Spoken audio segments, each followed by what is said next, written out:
भाई और बहनों, ये कलयुग की बिचली पीढ़ी का दौर है, जिस कलयुग की बिचली पीढ़ी के विषय में चंद आत्माओं को छोड़कर लोगों को आभास भी नहीं है। दुनिया काल की गोद में बैठी हुई है, अज्ञानता के नशे में झूम रही है। ना उन्हें अपने जीवन की फिक्र है, ना उन्हें भविष्य की चिंता है, क्योंकि उनको आध्यात्मिक ज्ञान नहीं है। अभी तक आप और हम भगत भाई बहन युगों युगों से जो कुछ भी सुनते आए हैं, देखते आए हैं, वो सब अज्ञान था, लोक वेद था, सुनी सुनाई बातें थी। हमारे दादा परदादा जो भक्ति कर रहे थे वो हमारे बाप ने स्वीकार कर ली। हमारे बाप से हमने जो भक्ति क्रिया करते देखा उसको हमने पकड़ लिया। और अब यदि सतगुरु रामपाल जी परमेश्वर, ये भगवान, ये परमात्मा ना मिलते और यदि हमारी ज्ञान वाली आंखें ना खोलते, हमें तत्व ज्ञान से परिचित ना कराते, सृष्टि रचना का भेद ना बताते, सतलोक की जानकारी ना देते, तो आप और हमारी पीढ़ियां भी भाई और बहनों इसी प्रकार से काल का आहार बनती। तो इस विश्व की अरबों की जनसंख्या में केवल चंद आत्माएं हैं जो सतगुरु की परिभाषा से परिचित हैं, इस आध्यात्मिक ज्ञान से परिचित हैं, और जिन आत्माओं को अपने आत्म कल्याण की चिंता है, और वे आत्मा हैं साध संगति से जुड़े हुए सत्सेवक भाई बहन। दास इसलिए कह रहा है क्योंकि सतगुरु रामपाल जी के तो लाखों की संख्या में फॉलोवर हैं। सन 2014 बरवाला कांड के बाद उनके जेल जाते ही उनके कलयुगी परिवार ने, उनके बेटा बेटी भाई बंधु रिश्तेदारों ने जगह जगह उनके नाम की आड़ में फर्जी सतलोक आश्रम खोल खोल के धर्म को धंधा बना लिया है। ना वो खुद मर्यादा में रहते, ना संगत को मर्यादा में रहने देते। आए दिन बकवाद करना उनका परम धर्म बन गया है। इसलिए सतगुरु रामपाल जी की लाखों की संख्या में जो फॉलोवर हैं, उनमें केवल चंद आत्माएं, सत्सेवक भाई बहन, जो ज्ञान को आधार बनाकर, घर को आश्रम बनाकर और अपने गुरु को परमेश्वर मानकर और गुरु की गैर हाजिरी में मर्यादा में रहकर संघर्ष करते हुए भक्ति कर रहे हैं। तो केवल यही चंद आत्माएं हैं जो वर्तमान में शत भक्तों की श्रेणी में हैं। बाकी सब भेड़ चाल है, देखा देखी है। ये पाखंड, अंधविश्वास और अज्ञान ज्यों का त्यों सतगुरु रामपाल जी के भक्ति मार्ग में पनपा हुआ है। अब जिन आत्माओं को गुरु की पहचान हो गई, जिन आत्माओं को अपने आत्म कल्याण की चिंता होने लगी है, जिन आत्माओं ने अपना एकमात्र टारगेट बना लिया कि हमने तो सतलोक ही जाना है, ये तो गंदा लोक है, काल का लोक है, या ना कोई रहा ना कोई रहेगा, और कब और किस समय यहां पर क्या आपत्ति आ जाए, भूकंप आ जाए, बाढ़ आ जाए, कब यहां ओले गिर जाएं, कब यहां पर विनाश हो जाए, महामारी आ जाए, युद्ध, गृह युद्ध हो जाए, कोई भरोसा नहीं। आज हम जिस कार, कोठी और संपत्ति को अपना मानकर बैठे हुए हैं, उससे चिपके हुए हैं, एक क्षण में ये काल किसी एक्सीडेंट में हमारी मृत्यु कर दे और एक क्षण, अगले पल वो संपत्ति हमारे हाथ से छिन जाएगी। तो जिस व्यर्थ की नासवान संपत्ति को, जो हमारे साथ भी नहीं जाएगी, हमने उसको जोड़ने में अपना पूरा जीवन बर्बाद कर दिया और तन मन धन से उसी के पीछे लगे हुए थे कि बस यहां तो बड़ी कार ले आओ, बड़ी कोठी बना लो, लड़का नौकरी लग जाए, बढ़िया सी जमीन हो, फार्म हाउस हो, बड़ा मकान हो, या कोई छोटा मोटा सरपंच विधायक एमएलए बन जाए, बस फिर तो कहना है क्या, सब कुछ मिल गया, लोग कहेंगे जीवन सफल हो गया। अब गुरुदेव भगवान ने आकर हमारी आंखों का मोतियाबिंद हटाया, हमें सच्चाई से रूबरू किया कि नालायको, ये तो तुम गुड्डे गुड्डी वाले खेल खेल रहे हो, गुड्डे गुड्डी वाले। जो असली धन तुमने इकट्ठा करना था, जोड़ना था, उसकी तो तुमने अभी ढंग से शुरुआत भी नहीं की। कबीरा सब जग निर्धना, धनवंता ना कोई, धनवंता सो जानिए जिसके पास राम नाम धन होय। अब राम नाम धन क्या है? अब गुरुदेव भगवान कहते हैं राम नाम धन का नाम सुनते ही लोगों की नजर दशरथ पुत्र श्री रामचंद्र जी की भक्ति पर जाएगी, उनके नाम पर जाएगी। नहीं, दशरथ पुत्र श्री रामचंद्र जी के तो खाली शरीर का नाम है राम, उनकी पहचान है राम, उनके अंदर गुण राम के नहीं है, लक्षण राम के नहीं हैं। परमात्मा कहते हैं राम राम सब जगत बखाने, आदि राम कोई बिरला जाने। कि राम राम राम राम, दशरथ पुत्र राम, राजा रामचंद्र, ये तो पूरी दुनिया कह रही है। लेकिन उस रामचंद्र जी से पहले तो सतयुग था, सतयुग। और सतयुग में भी महर्षि वाल्मीकि राम नाम का जाप किया करते थे, सतयुग के प्राणी भी भक्ति किया करते थे। कहते हैं वो राम कौन है जिस राम के विषय में तुम्हारे रामचंद्र जी को भी ज्ञान नहीं था। और यदि रामचंद्र जी ही राम हैं, परमात्मा हैं, सारी सृष्टि के मालिक हैं, तो बताओ फिर रामचंद्र जी से पहले उनके दादा, उनके परदादा, उनको तो पता भी नहीं चला कि राम कौन है। भक्ति तो वो भी किया करते थे, फिर वो किसकी किया करते थे। और अगर रामचंद्र जी की भक्ति करने से मुक्ति मिलती है तो रामचंद्र जी के पिताजी ने तो कभी अपने बेटे की भक्ति की नहीं, रामचंद्र जी की माता ने तो कभी अपने बेटे की भक्ति की नहीं, रामचंद्र जी के तीनों भाइयों ने तो कभी अपने भाई की भक्ति की नहीं, सीता ने तो कभी रामचंद्र जी से नाम लिया ही नहीं, उपदेश लिया ही नहीं। तो बताओ वो तो उनके परिवार के सारे लोग नरक में गए, वो तो सारे के सारे नरक में गए। और अगर राम का नाम ही सबसे बड़ा है, राम ही परमात्मा था, तो उस त्रेता युग में जन्मे दशरथ पुत्र रामचंद्र जी को फिर महर्षि वशिष्ठ जी से ओम मंत्र लेने की क्या जरूरत थी। जब उनका राम का नाम ही सबसे बड़ा था तो खुद का नाम ही जपने लग जाते, राम राम राम राम राम राम राम राम। अब वो रामचंद्र जो ओम नाम का जाप करता है और हम लोग राम राम राम राम राम राम। अब गुरुदेव कहते हैं भैया अगर गुरु चेला दोनों के पेट में दर्द है तो एक ही टेबलेट खानी पड़ेगी। अब रामचंद्र जी तो ओम नाम का जाप करते हैं, रामचंद्र जी के भगत आज राम राम राम राम, जय सिया राम, जय सिया राम। तो कैसे बात बनेगी। इसलिए परमात्मा कहते हैं राम राम सब जगत बखाना है, आदि राम कोई बिरला जाना है। तो भाई और बहनों वो आदि राम यानी सृष्टि की आदि से, सृष्टि की शुरुआत से सबसे पहले वाला राम। वो राम कौन है जिसने रामचंद्र जी को भी पैदा किया, जिसने चारों युग बनाए, जो तीनों लोकों में प्रवेश करके सबका पेट भरता है, जिसने 84 लाख योनियां बनाई कर्म आधार से जीव को दंड देने के लिए। वो राम कौन है। वो राम कबीर देव है, कबीर देव। और वो कबीर देव यहां पर सतगुरु की भूमिका करने आते हैं। सतगुरु आदि अनादि है, सतगुरु मद है मूल, और सतगुरु को सिजदा करूं एक पलक नहीं भूल।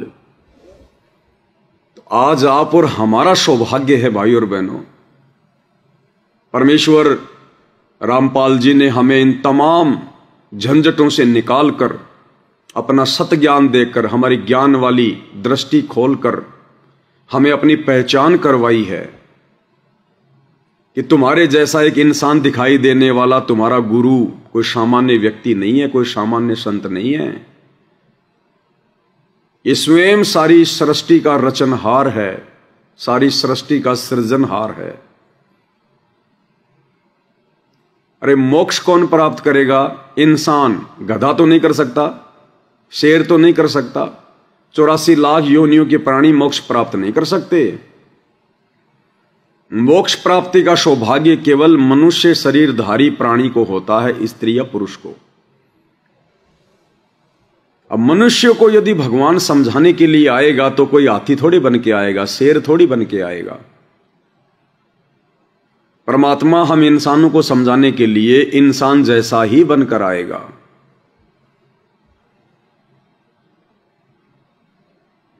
बहुत सारे भाई बहन नादानी में कह देते हैं कि इंसान भगवान कैसे हो सकता है, जबकि वे खुद श्री रामचंद्र जी को भगवान कहते हैं, श्री कृष्ण जी को भगवान कहते हैं। अब उनसे कोई सवाल करे भाई श्री रामचंद्र जी फिर कैसे भगवान हो गए, श्री कृष्ण जी कैसे भगवान हो गए। फिर अगर सतगुरु रामपाल जी भगवान नहीं हो सकते तो श्री रामचंद्र जी को भगवान तुम किस आधार से कह रहे हो। श्री कृष्ण जी को भगवान किस आधार से कह रहे हो भाई? वो भी तो इंसानों के जैसे बन के आए थे, या कोई सींग लगा के आए थे, अलग से कोई आडंबर करके आए थे, कोई पाखंड करके आए थे? उनके कोई 4 सिर थे, उनके कोई 10 हाथ पैर थे? जब तुम्हारी नजरों में वो परमात्मा हो सकते हैं, भगवान हो सकते हैं, तो सतगुरु रामपाल जी को परमेश्वर का दर्जा देने में क्या हर्ज है? और वे तो हैं भी परमेश्वर, वे तो हैं ही परमात्मा। उनके अलावा तो कोई इन शब्दों को अपने ऊपर लागू करवाने का अधिकारी भी नहीं है। अधिकारी भी इंसान भगवान नहीं हो सकता। और ये लोग खुद एक श्लोक बोलते हैं दिन रात। इनके शंकराचार्य जी ने एक वाणी कही है, गुरुर ब्रह्मा गुरुर विष्णु गुरुर्देव महेश्वर गुरुर साक्षात परब्रह्म तस्मै श्री गुरुवे नमः। गुरुर साक्षात परब्रह्म, एक ब्रह्म यानी ये काल, और एक होता है परब्रह्म यानी इस ब्रह्म से ऊपर वाला भगवान अक्षर पुरुष, और एक होता है परब्रह्म सबसे ऊपर वाला भगवान, इन दोनों से बड़ा भगवान। तो कहते हैं गुरु साक्षात परब्रह्म। तो गुरु कैसा होता है भाई? हाथी जैसा होता है, शेर जैसा होता है, जिराफ जैसा होता है, गेंडे जैसा होता है। हाथी कैसा? गुरु कैसा होता है? बोलो गुरु तो इंसान ही होता है। मतलब इंसान बना गुरु। और फिर गुरु के बारे में आप ही के शंकराचार्य कह रहे हैं कि गुरुर साक्षात परब्रह्म, यानी गुरु ही साक्षात परमात्मा होता है। और फिर भी कहते हैं कि भगवान इंसान नहीं हो सकता। तो भाई और बहनों, इस काल ने हमारी ज्ञान वाली आंखें बंद कर रखी हैं। ये आंखें सतगुरु स्वयं धरती पर आकर खोलते हैं। और आप और हम चंद आत्माओं का सौभाग्य, साध संगति से जुड़े हुए भाई बहनों का, कि परमेश्वर जी ने आकर हमारी आंखें खोल दी। दुनिया के लिए एक अनसुलझी पहेली बन चुके इन वेदों को, गीता को, शास्त्रों को गुरुदेव ने हमारे लिए पहली कक्षा की पुस्तकें बना दी। इसलिए भाई और बहनों, वर्तमान में जो सोच, जो विचार अध्यात्म को लेकर, जो ज्ञान शास्त्रों को लेकर आप और हम चंद आत्माओं को हो चुका है, वो ज्ञान सतगुरु रामपाल जी परमेश्वर जी की 90% सतलोक आश्रमों से जुड़ी हुई नादान संगत को भी नहीं है। बाकी दुनिया वालों की तो फिर हम बात ही क्या करें। इसलिए भाई और बहनों, जिन जिन आत्माओं को गुरुदेव भगवान सतलोक के लिए अधिकारी बनाते जा रहे हैं और साध संगति से जोड़कर परमेश्वर उनकी ट्रेनिंग पूरी करवा रहे हैं, जो आत्मा गुरुदेव भगवान के पैमाने पर साध संगति से जुड़कर भी खरी नहीं उतरेगी, उन आत्माओं को परमेश्वर अंत में रिजेक्ट कर देंगे। तो साध संगति सतलोक के लिए परमेश्वर रामपाल जी का ट्रेनिंग सेंटर है। और परमात्मा चाहते हैं कि ये आत्माएं हर प्रकार से ज्ञान को आधार बनाकर दृढ़ हो जाएं। इन्हें ना कोई इस पृथ्वी पर ठग सके, भ्रमित कर सके, और ना ही जब ये आत्माएं स्थूल शरीर छोड़कर सूक्ष्म शरीर में त्रिकुटी की यात्रा करेंगी, ना उस समय इनको यम के दूत भ्रमित कर पाए और ना स्वयं यम भ्रमित कर पाए। इसके लिए परमेश्वर जी ने यहां आकर अपने मुख कमल से ये अनमोल तत्व ज्ञान देना पड़ता है।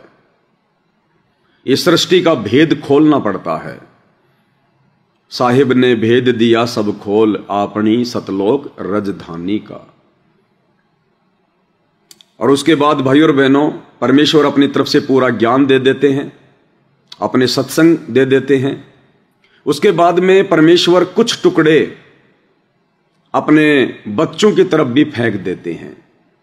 जैसे व्यक्ति खाना खाने बैठता है तो एक आध टुकड़ा वहां पर बैठे हुए किसी जानवर को भी डाल देता है, कुत्ते को भी डाल देता है। तो हम सतगुरु के कुत्ते हैं और मालिक अपने कुत्तों को कुछ एक टुकड़े डाल देता है उनका पेट भरने के लिए।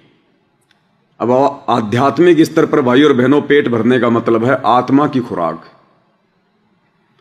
और परमेश्वर ने यह भी चेक करना होता है कि मेरे द्वारा दिए गए सतज्ञान को ये आत्माएं कितना समझ पाई हैं। कितना उस पर ये चिंतन कर पाती हैं, कितना अपने जीवन में उन वाणियों को, उन बातों को, सत्संगों को अमल कर पाती हैं। तो परमात्मा फिर एक छोटी सी रिहर्सल करते हैं और सन 2014 बरवाला कांड के बाद से आप और हम सभी भगत भाई बहनों की ये परमेश्वर की तरफ से रिहर्सल चल रही है। और इस रिहर्सल में साध संगति से जुड़े हुए भाई बहन निरंतर अपने परमेश्वर को प्रसन्न करने की दिशा में आगे बढ़ रहे हैं।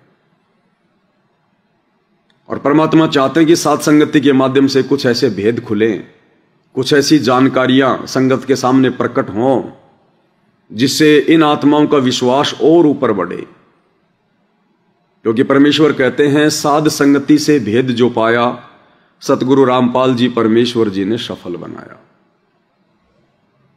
साध संगति का मतलब भाई और बहनों, वर्तमान में कुछ एक नादान भक्तों ने केवल यही सोच के ले लिया कि साध संगति मतलब ये सत्सेवक भाई बहन जो पवन दास के साथ में साध संगति से जुड़े हुए हैं, ये हैं साध संगति, इनको कहते हैं। नहीं, ये साध संगति तो नकली संतों की संगत में भी है। साध कौन है? आप और हम हैं साध। परमेश्वर ने भगत को साध कहा है। अरे वे तो परमेश्वर हैं। भगवान रामपाल जी तो परमेश्वर हैं, परमात्मा हैं, कबीर देव हैं। साध की तो केवल वे भूमिका करते हैं, वे असल में साध नहीं है। परमेश्वर की एक वाणी है कि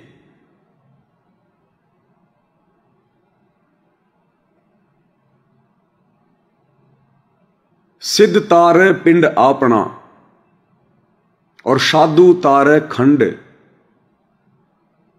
और सतगुरु उसको जानियो जो तार देवे ब्रह्मंड।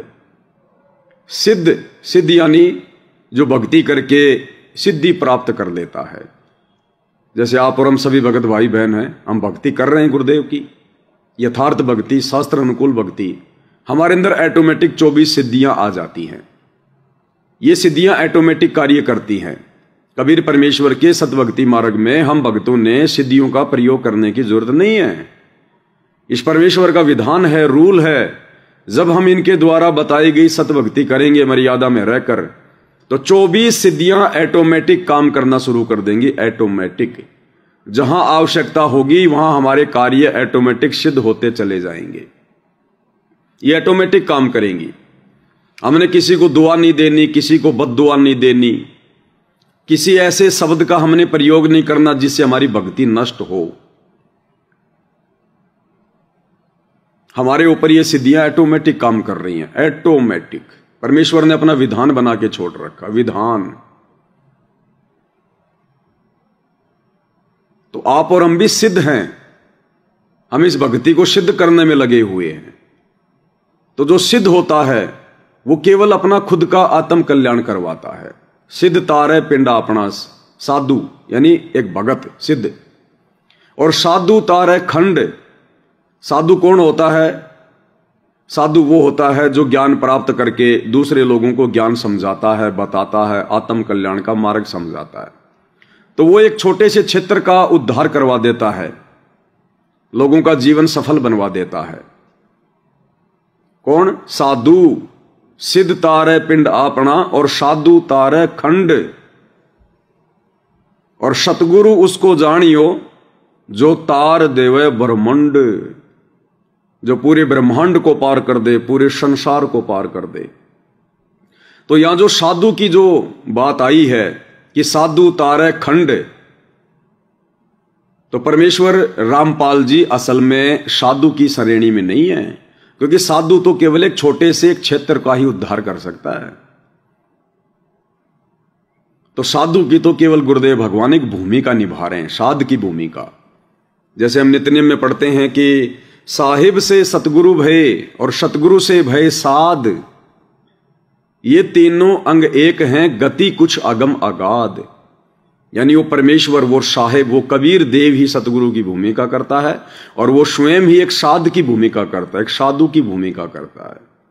एक साध में क्या लक्षण होने चाहिए, कैसा उसका आचार विचार व्यवहार होना चाहिए, गुरु के प्रति कितना समर्पित होना चाहिए।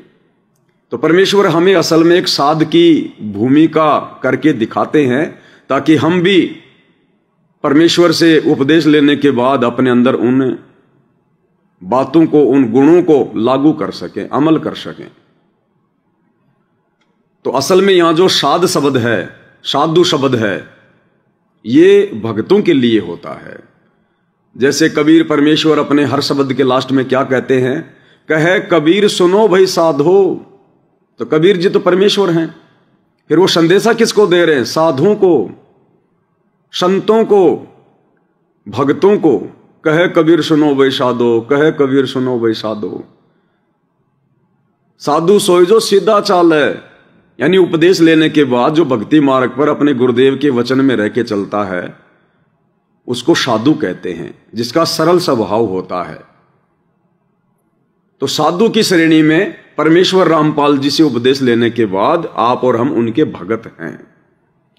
तो जहां भी भगत भाई बहन आपस में मिल बैठते हैं, परमेश्वर की चर्चा करते हैं, उसको कहते हैं साध संगति। यानी सभी साधु आपस में मिलकर संगति करते हैं, सुसंगति करते हैं, ज्ञान पे चर्चा करते हैं, एक दूसरे भगत भाई बहनों की शंकाओं का समाधान करते हैं। कोई अपने दुख बताता है, कोई अपने सुख बताता है। नए भगत भाई बहनों को ये बातें सुनकर दृढ़ता आती है, उनकी हिम्मत बढ़ती है, गुरु जी के प्रति उनकी श्रद्धा बढ़ती है, उनके भाव बढ़ते हैं। तो साध संगति का मतलब यही नहीं है कि भाई ये थोड़े बहुत जो सत्सेवक भाई बहन हैं ये आपस में मिलकर जो अपनी चर्चा करते हैं, कहीं भी इकट्ठे होकर गुरुदेव को भोग लगाते हैं, तो ये साध संगति है। हमने थोड़ा सा विचार करना पड़ेगा भाई और बहनों, छोटी सोच से हमने बाहर निकलना पड़ेगा। इन आश्रमों में जो ये भंडारे होते हैं, जो नादान संगत गुरुदेव की गैर हाजिरी में वहां जाकर इकट्ठी हो रही है, वो भी आपस में मिलते हैं, बैठते हैं, वो भी साध संगति है। नकली संत मंडलेश्वर अपना प्रचार प्रसार करते हैं, संगत को सामने बैठाते हैं, वो संगत भी साध संगत है। साध संगत कोई अलग चीज नहीं है। तो जो दया, जो विशेष मेहर परमेश्वर रामपाल जी की वर्तमान में साध संगति से जुड़े हुए हम चंद सत्सेवक भाई बहनों के ऊपर हुई है, वो रजा भाई और बहनों 21 ब्रह्मांड में किसी पर नहीं है। 21 ब्रह्मांड में। अब दूसरी शक्ति है यहां पर काल। अब उसको भी चिंता बनेगी फिर, क्योंकि उसका तो भोजन ही हम लोग हैं। मानव शरीरधारी प्राणी ही उसका भोजन है। हमारे सूक्ष्म शरीर में जो वासना जमा होती है, जो मैल जमा होता है, जो गंध जमा होती है खान पान की या हमारे विचारों की या विषय वासनाओं की, वो उसको तपतशिला पर भूनकर खाता है। तो वो भी इतनी आसानी से साथ संगतियों को सफल नहीं होने देगा, यानी भक्तों को ज्ञान पर नहीं चलने देगा, मर्यादाओं में नहीं रहने देगा। इसके लिए भाई और बहनों परमेश्वर से ये थोड़ा बहुत ये टुकड़ा हम भगत भाई बहनों को डाल देते हैं कि भाई हमने तो जो ज्ञान देना था वो दे दिया। अब उसके बाद भगत भाई आपस में मिलकर बैठें, चर्चा करें, भगत मिलन हो, साध संगति हो और अपने परमेश्वर जी के द्वारा दिए गए सत्संगों पर चर्चा करें, विचार विमर्श करें, मंथन करें और दृढ़ता प्रदान करें और प्राप्त करें। तो अब परमेश्वर चाहते हैं कि जो जो आत्माएं सतलोक के लिए अधिकारी होती जा रही हैं, उन आत्माओं को साध संगति से जोड़कर और ज्यादा दृढ़ किया जाए। हर प्रकार की जानकारी जो अभी तक उन आत्माओं के पास नहीं पहुंच पाई है, कारण चाहे कुछ भी हो, सत्संग ज्यादा ना सुन पाने के कारण या अभी नया नया उपदेश लेने के कारण, जो जानकारी हमें गुरुदेव भगवान पिछले 30 वर्षों से बता रहे हैं, वो जानकारी हमारे उन नए नए भगत भाई बहनों तक नहीं पहुंच पाई है, या फिर कुछ भगत भाई बहन गुरुदेव के सत्संगों को सुनकर भी उस निष्कर्ष तक नहीं पहुंच पा रहे हैं। कुछ बातें उन्हें समझ में नहीं आ रही हैं। उन सभी बातों को समझने और समझाने के लिए परमात्मा भगत मिलन समारोह रखवाते हैं, भक्तों को एक जगह एकत्रित होने का आदेश देते हैं। कि सत्संग में बूटे साधु एक से एक अगाधु, नर उनकी सरना लाग जिनकी झुकी तड़े न डाली। ना जाने परमेश्वर रामपाल जी अपने किन भक्तों के मुख से क्या बात निकलवा दें। ये कोई जरूरी नहीं होता कि जिस भगत ने बहुत पहले उपदेश ले लिया उसी को सबसे ज्यादा ज्ञान होगा, नहीं। ये भक्ति मार्ग संस्कारों से चलता है। ये परमेश्वर जी का ज्ञान पिछले मजबूत संस्कारों से समझ में आता है। परमात्मा कहते हैं पिछले तप से होत है पूर्ण हंस मुराद। तो यहां ना किसी का कोई जूनियर होता है, ना किसी का कोई सीनियर होता है, और ना किसी ने अपने आप को छोटा समझना चाहिए कि मैंने तो अभी भी नया नाम लिया है, और ना किसी बहुत समय पहले उपदेश ले चुके भगत ने अपने आप को बड़ा भगत मानना चाहिए। हम सब एक ही कैटेगरी के हैं। हमारा मालिक एक ही है, हमारा सरदार एक ही है, परमेश्वर रामपाल जी। बाकी हम सब उनके बच्चे हैं, हम उनके जो है दास और दासियां हैं। यहां कोई कैटेगरी नहीं होती है भक्ति मार्ग में। ये सीनियरिटी और ये जूनियरिटी ये सत भक्ति मार्ग में नहीं चलती है। तो भाई और बहनों, परमेश्वर चाहते हैं कि हम हर प्रकार की कमजोरियों को दूर कर लें। त्रिकुटी की यात्रा से पहले पहले हर प्रकार से ज्ञान को समझकर, ज्ञान को आधार बनाकर और उस ज्ञान को अपने जीवन पर लागू करके हम दृढ़ हो जाएं, ताकि हमें कोई भी कल को गुरु के नाम की आड़ में, गुरु के आदेश की आड़ में या डराकर धमकाकर हमें भ्रमित ना कर सके। हम ढीले ना पड़ जाएं, कमजोर ना पड़ जाएं, अपनी मर्यादा ना तोड़ दें, अपने विश्वास को डगमग ना कर लें। इसलिए परमेश्वर ने ये साध संगति के टुकड़े डालने पड़ते हैं। तो शॉर्ट वीडियो के माध्यम से भाई और बहनों उसी पर वीडियो बनाए जा रहे हैं। परमेश्वर ने अपने सत्संगों में सारे खुलासे कर रखे हैं, और परमेश्वर की ही प्रेरणा से उन्हीं सत्संगों में से कुछ एक बातें जो विशेष मतलब की होती हैं, बहुत काम की होती हैं, उन बातों के ऊपर हम थोड़ा ध्यान दें और समझने का प्रयास करें। तो परमेश्वर एक छोटे से सत्संग के माध्यम से हमें जानकारी दे रहे हैं कि इस कबीर परमेश्वर जी के सत भक्ति मार्ग में कबीर परमात्मा स्वयं ही सतगुरु की भूमिका निभाते हैं, एक गुरु की भूमिका निभाते हैं। उनके अलावा जब वे सतगुरु रूप में आते हैं, तत्वदर्शी संत के रूप में आते हैं, उनके अलावा मंत्र दान करने का, उपदेश देने का उनके रहते सहते अन्य कोई भी व्यक्ति अधिकारी नहीं होता है। केवल वही उपदेश देते हैं। और वर्तमान में तो गुरुदेव भगवान ने उससे भी बढ़कर खुलासा कर दिया है कि बच्चों, ये कलयुग की बिचली पीढ़ी है और ये अंतिम मार्ग है, ये अंतिम द्वार है सतलोक जाने का, मोक्ष प्राप्त करने का। ये अंतिम रास्ता है, यथार्थ 13वां कबीर पंथ, सत सुकृत पंथ। और गुरुदेव ने स्पष्ट कर दिया कि बच्चों, अब मेरे बाद में, यानी परमेश्वर रामपाल जी के बाद में, कोई भी व्यक्ति इस यथार्थ 13वें कबीर पंथ में गुरु पद पर नहीं बैठेगा। ये विज्ञान, ये टेक्नोलॉजी, ये टीवी, रेडियो, लैपटॉप, ये सब परमेश्वर ने इसीलिए उपलब्ध करवाए हैं कि परमेश्वर रामपाल जी के सशरीर सतलोक गमन के बाद इन वैज्ञानिक उपकरणों के माध्यम से ही उपदेश हुआ करेगा। ये लड़ाई झगड़े के लिए परमात्मा कोई रास्ता छोड़ के नहीं जाएंगे। मान बढ़ाई अहंकार के लिए परमात्मा कोई जगह नहीं छोड़ के जाएंगे। अज्ञान और पाखंड को बढ़ावा देने के लिए परमात्मा कोई रास्ता नहीं छोड़ के जाएंगे। इस भक्ति मार्ग में भाई भतीजावाद, वंशवाद, परिवारवाद, परमेश्वर इसको जड़ से समाप्त करके जाएंगे। और प्रोसीजर जारी है 2014 बरवाला कांड के बाद। परमेश्वर रामपाल जी के कलयुगी परिवार का पाखंड, अज्ञान, परमेश्वर रामपाल जी के साथ में रहने वाले आप और हम छोटे छोटे भक्तों की नजरों में परम भगत समझे जाने वाले उन लोगों के कुकर्म आए दिन संगत में सबके सामने खुल रहे हैं।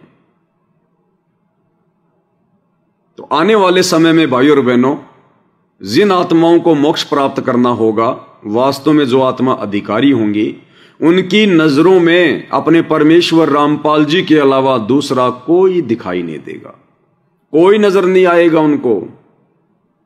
आज जिस प्रकार से बेचारी नादान संगत ज्ञान के अभाव में, अब ज्ञान तो गुरुदेव ने पूरा दे दिया लेकिन संगत उसको आत्मसात नहीं कर पा रही है, संगत समझ नहीं पा रही है। और समझने का माध्यम परमात्मा ने रखा साध संगति। साध संगति से काल भक्तों को जुड़ने नहीं दे रहा है, उनको डरा रहा है, धमका रहा है, भय पैदा कर रहा है, गुरुद्रोही हो जाओगे, तुम्हारा नाम खंड हो जाएगा, तुम्हें आश्रम में नहीं आने दिया जाएगा। भक्तों के ऊपर बंदिशें लगाई जा रही हैं, पाबंद किया जा रहा है, जबकि इस परमेश्वर रामपाल जी के सत भक्ति मार्ग में बंदिश शब्द है ही नहीं। ये परमात्मा कभी अपनी आत्माओं को बंदिश में रखता ही नहीं, कभी उनके ऊपर दबाव डालता ही नहीं। ये तो स्वतंत्र मार्ग है। अगर इस मार्ग में बंदिश होती तो विचार करो भाई और बहनों, जब हम सभी भाई बहन सतलोक में थे, मजे से रह रहे थे, और अपनी नादानी के कारण जब हम उस काल के ऊपर आसक्त हुए, काल के बहकाव में आए, उसके साथ यहां नीचे आने की सोचने लगे, तो परमेश्वर ने हमें किस कदर सावधान किया, कितनी आकाशवाणियां की कि बच्चों मत देखो इस नादान की नादानी को, तुम्हें किस चीज का अभाव है, किस वस्तु की कमी है, और चाहिए तो और ले लो, तुम्हारा बाप सृष्टि का सेठ है। लेकिन हमारी तो लगन लग गई। अंत में परमेश्वर ने यही कहा कि भाई ठीक है ज्योति निरंजन, जो जो आत्माएं तेरे साथ में जाना चाहती है मैं उनको स्वीकृति दे सकता हूं। मैं अपनी तरफ से भी नहीं कहूंगा कि भाई तुम जाओ, और जो जो आत्माएं जाना चाहती हैं मैं उनको मना भी नहीं करूंगा। कहने का मतलब है परमेश्वर ने सतलोक में हमें कोई दबाव नहीं दिया। अगर वे चाहते तो एक डांट मारते, उसके बाद किसी की हिम्मत नहीं होती दोबारा ये कहने की कि साहब मैं भी ज्योति निरंजन के साथ जाऊंगा। लेकिन परमेश्वर ने वहां पर आत्मा को स्वतंत्र रखा हुआ है। आत्मा की भी एक इच्छा होती है। तो आज धरती पर वही तो कबीर देव है, परमेश्वर रामपाल जी, और कौन है?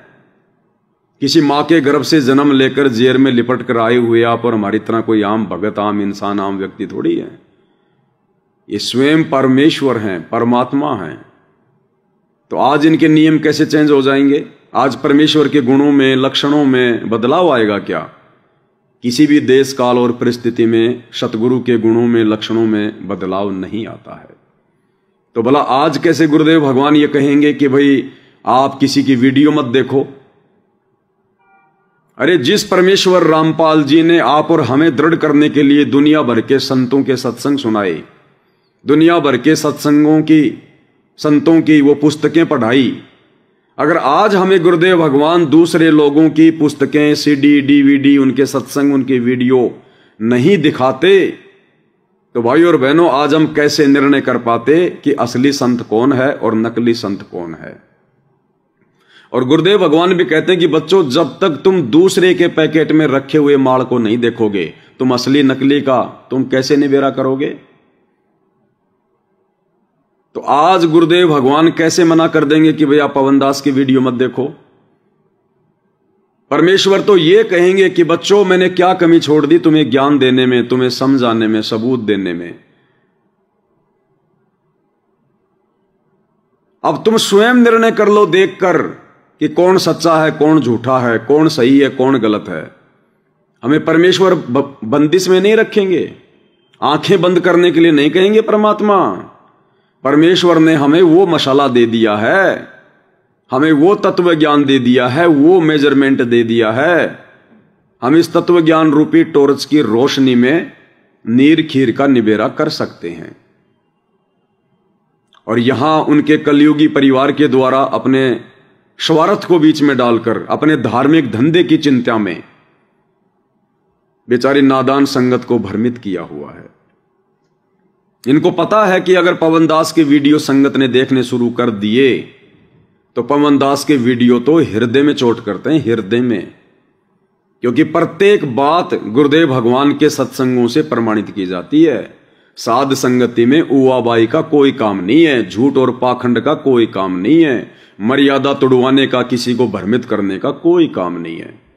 यहां जो भी बात बताई जाती है गुरुदेव के सत्संग सामने रखे जाते हैं, कि भाई गुरुदेव भगवान ऐसा कह रहे हैं, अब देख लो तुमने क्या करना है। अन्यथा इन आश्रम वालों को क्या पता कि मैं पवन दास अपनी वीडियो में क्या बोलता हूं, क्या बातें करता हूं। भाई मेरे वीडियो देखने के लिए मना वही तो व्यक्ति करेगा जो व्यक्ति मेरे सारे वीडियो देखता है, और मेरे वीडियो देखने के बाद फिर उनको चिंता हो जाती है कि अगर ये बातें संगत के कानों तक पहुंच गई तो हमारा तो धार्मिक धंधा फेल हो जाएगा। तो भाई और बहनों, इस समय काल इन सतलोक आश्रमों में पूरी तरह से एक्टिव है। वो नहीं चाहेगा कि कोई भी आत्मा साथ संगति की तरफ चली जाए और मेरा भोजन मेरे मुख से निकल जाए।